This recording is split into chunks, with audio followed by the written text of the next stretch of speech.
Hello everyone, Joe here with Midwest Military Equipment out of Wash, Missouri. Today we're going to be talking about two-piece wheels.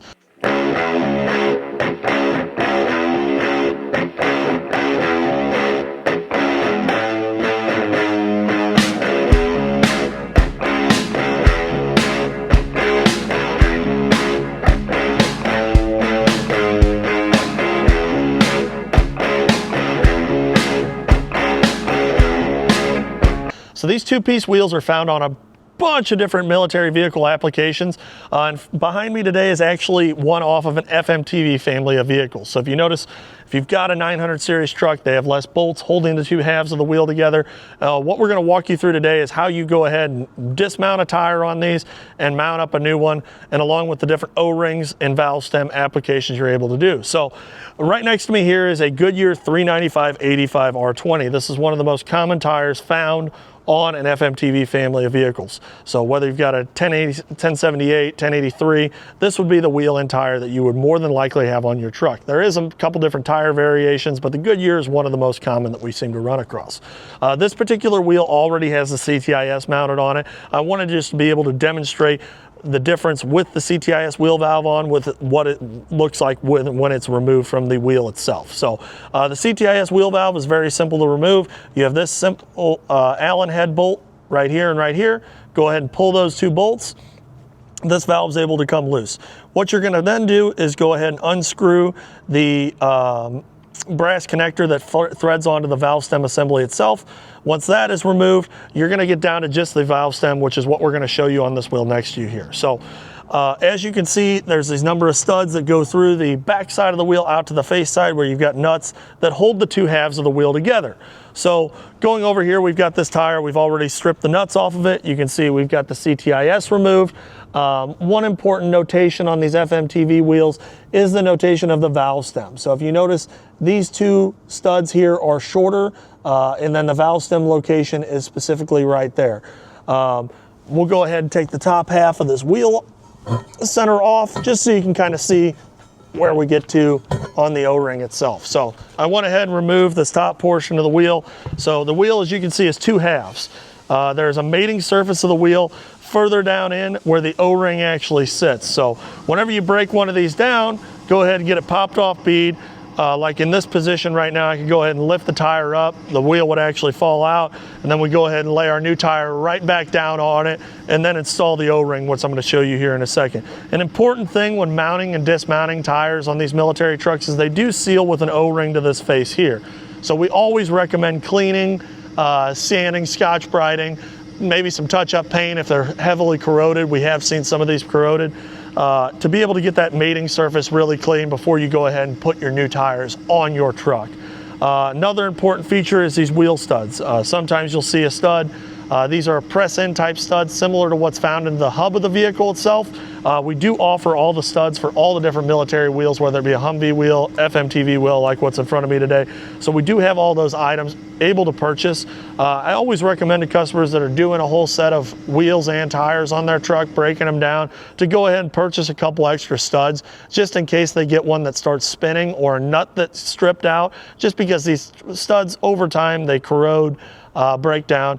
Definitely recommend putting a couple spare studs and nuts in your toolbox whenever you're going to dismount and mount tires. So we went ahead and have a wheel separated from the tire itself over here, so I can kind of talk about the O-ring. So being that this is an FMTV wheel, it takes the orange O-ring. The orange O-rings are a little bit thicker. We offer both orange and black. The black O-rings are for your 900 series trucks, M35A3s, and some of the Humvee variants. Pretty much this process of how the O-ring sits in here and how the wheel faces seal is about the same on Humvees, LMTVs, MTVRs, and M1070s, including the MRAP wheels. A lot of people that have got M35A2s have gone ahead and changed their truck over to the MRAP wheels to be able to run super singles. So this same process overall is going to be pretty much the same when you're mounting new tires up on either old wheels or you bought a set of wheels and you've got to mount the tires up. So we get the O-ring settled down in here. As you can see, the O-ring has to sit fully down into this groove. You can see I'm running my hand around it right now. I'll just work all the edges down. This is what you would be doing once you have the tire mounted onto the wheel itself. So kind of step step-by-step process is start with it, remove your outer bolts around the exterior face of the wheel, go ahead and pull the wheel face off, break the tire off bead, go ahead and install your new tire back onto the wheel after you've cleaned these mating surfaces up. And then go ahead and install the O-ring. So that O-ring, you get it settled all the way down there into the cracks. Sometimes these things, it takes a little bit, stretch them out, get them to seat down in there really well. You can put a little pressure to them. And then you're gonna go ahead and install the face back onto this wheel half itself. So one important thing too, when installing the wheel face on it, always remember orientation of the valve stem, as I touched on earlier in the video. Another very important thing is the valve stems themselves. So the valve stems actually seal with a grommet that goes through the face side of the wheel. So this nut unscrews on here, and then you've got a grommet that actually seals. So if you've got a leaking tire on your truck and it's not the O-ring when you spray it down with soapy water or the CTIS, it's very possible that it's this grommet here. We do sell these grommets by themselves. However, I normally recommend, and how we do it here at the shop, we mount up a ton of tires weekly, is we just go ahead and replace the whole valve stem assembly. These tires are really heavy and not easy to manhandle around. So if you're gonna spend the time to take a tire apart and put a new O-ring in it, I would definitely spend the $30 or $40 and put a new valve stem in it as well. Because like this one here, you can see some of the threads sometimes when you're taking the two halves of the wheel apart, if you're not careful, can get messed up. And like this one obviously would need a valve stem. So that's an important feature whenever you're going ahead and installing new tires on your truck or fixing a leaking tire on your truck, to go ahead and make sure that this grommet is in good shape, or just replace the valve stem. We sell the valve stems for all the different wheel variants listed up on our website, MidwestMilitaryEquipment.com. Another common inquiry we get on FMTVs is deleting the CTIS. One of the cleanest, best ways to delete the CTIS is to go ahead and install a 900 series valve stem. So this is an LMTV valve stem that I have here in my left hand. In my right hand, I have a 900 series valve stem. One of the main differences in these valve stems is the exterior body of the valve stem on an LMTV valve stem is threaded for the CTIS wheel valve to be able to thread onto it. Versus the 900 series valve stem is just got simply a normal Schrader valve cap installed on it. This is one of the main things when you're airing up a tire manually.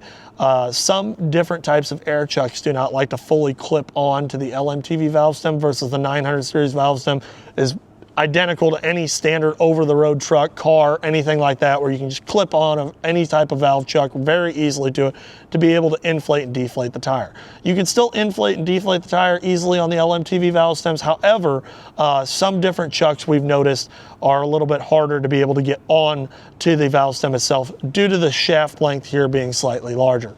Another thing I want to notate is probably a question that will get asked a lot as well, is the valve stems themselves on the LMTVs actually are set up for a threaded core. So as you can see, this one, we took CTIS off this truck. It does not have a core inside the valve stem itself. This new valve stem that I have, and how all of our valve stems ship, is with a core in it. So if you're gonna be installing CTIS back on your truck, make sure to remove this valve core. It's just a standard automotive valve core. Make sure to remove it prior to installing the CTIS back onto the vehicle itself, because what that will do if you do not is it will not allow air to go into the tire itself whenever you begin to air it up through the CTIS wheel valve. Another important feature in regards to these valve stems is that all LMTV valve stems are threaded for this valve core. So if you're watching this video and you've got a truck and you just want to delete the CTIS, quick and fast way would just buy a pack of valve cores, remove your CTIS wheel valve and your elbow, go ahead and just thread a standard valve core into that assembly there, and you can air the tires up and down just as a normal automotive vehicle. So I hope this answers a lot of questions for a lot of new buyers or people that are getting into their own trucks and starting to understand how these trucks work and all the different things to keep them on the road. We're going to try to do a bunch more educational videos like this, covering all the different wheels and mounting and balancing, you know, all the different features of maintaining and restoring and keeping these trucks on the road. So be sure to like and subscribe to our channel. We appreciate you guys taking the time to watch this video today. Any of the parts and accessories found in this video today can be found on our website, MidwestMilitaryEquipment.com. If you've got a specific product that you're looking for and you don't see it on our website, be sure to reach out to our sales team.